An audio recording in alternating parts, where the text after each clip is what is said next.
within the corporate world, stress is a very popular subject matter. Recently in California, I was asked to speak at the Apple Corporation offices and in the Oracle offices. And they both asked me to speak on the subject of how to deal with stress. So I was thinking corporate people must be under a lot of stress because that's what they want to hear about. I don't know how it is in Intel, but maybe. Competition and so many things changing and demands, and sometimes people like us and sometimes they don't like us. In our domestic family life, there's all sorts of dynamics going on there, and our health and the environment. So many reasons for stress. We may not be able to change the world, but we all have a powerful choice in which we can change ourselves and our perception. Because when we actually connect to who we really are and our relationship with God, which is beyond all sectarian conceptions, we also can experience a direct connection with every living being in their essence. There's a beautiful verse in Bhagavad Gita that means so much to me. I'd like to share it with you. Vidyavanaya sampane brahmani gabihastini suni chaiva swapaki cha pandita samadarshana. Real wisdom is when we see every living being with equal vision. Whatever one's race, whatever one's sex, whatever one's nationality, whatever one's social status, or whatever one's species.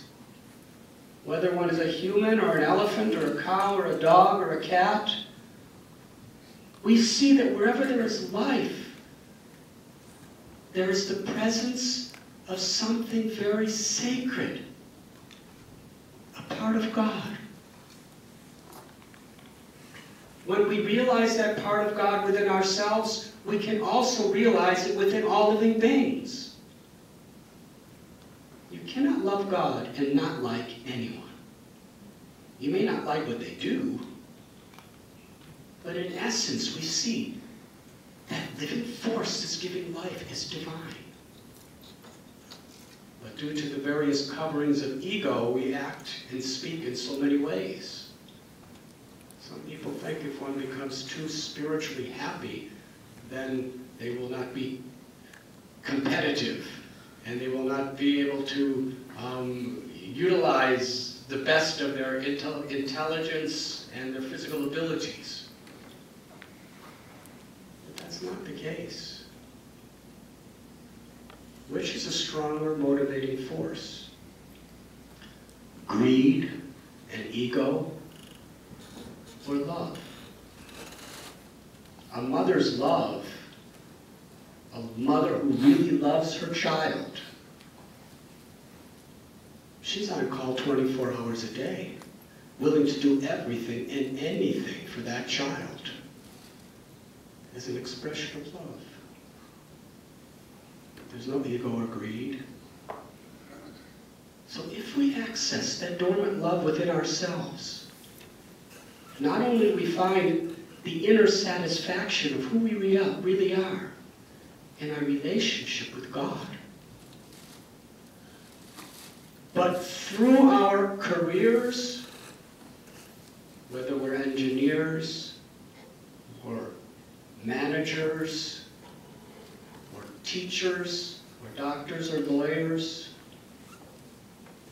or farmers or housewives or students, swamis, whatever we may be, we express the inner wisdom, the inner love, the inner satisfaction of our hearts through what we do.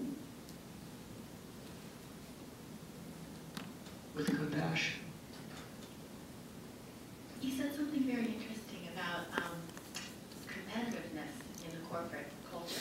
We certainly have that here at Intel. It's actually a large part of our corporate culture. And that doesn't come naturally to all people, but to perform well at our jobs, we have to play that game. But it's always felt very contrary to my practice, and I've always been wondering, how can we succeed in our jobs if we have to be competitive? I mean, when we succeed, we're loving ourselves, but it's at somebody else's sometimes advantage. So how can we have a loving practice and try to overcome those types of expectations in the world while still having them tell us you're successful? It's a beautiful question. Thank you.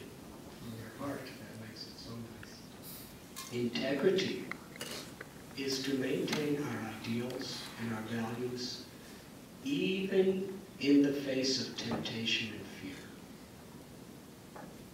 Character is to be willing to make personal sacrifices for a higher purpose in life.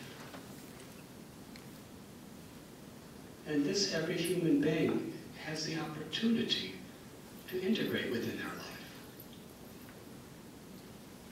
So, yes, we have our careers and we have reasons why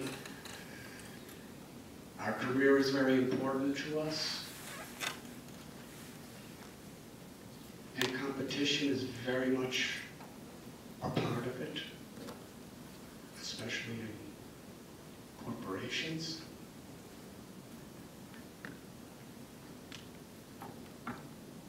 We shouldn't want to hurt people. We shouldn't want to bring other people down so that we can come up. But what we can do is do the very, very best we can to do all we can to do something wonderful for our corporation, for God, and for humanity. Yes. But what is our motive? That is what is important. What's going to give us inner satisfaction in life is our motive. We're not doing it out of envy or arrogance or necessarily greed. We're trying to do the best that we possibly can with the God-given energies and intelligence that we have. And we're willing to compete in that way. We should do it with love rather than envy.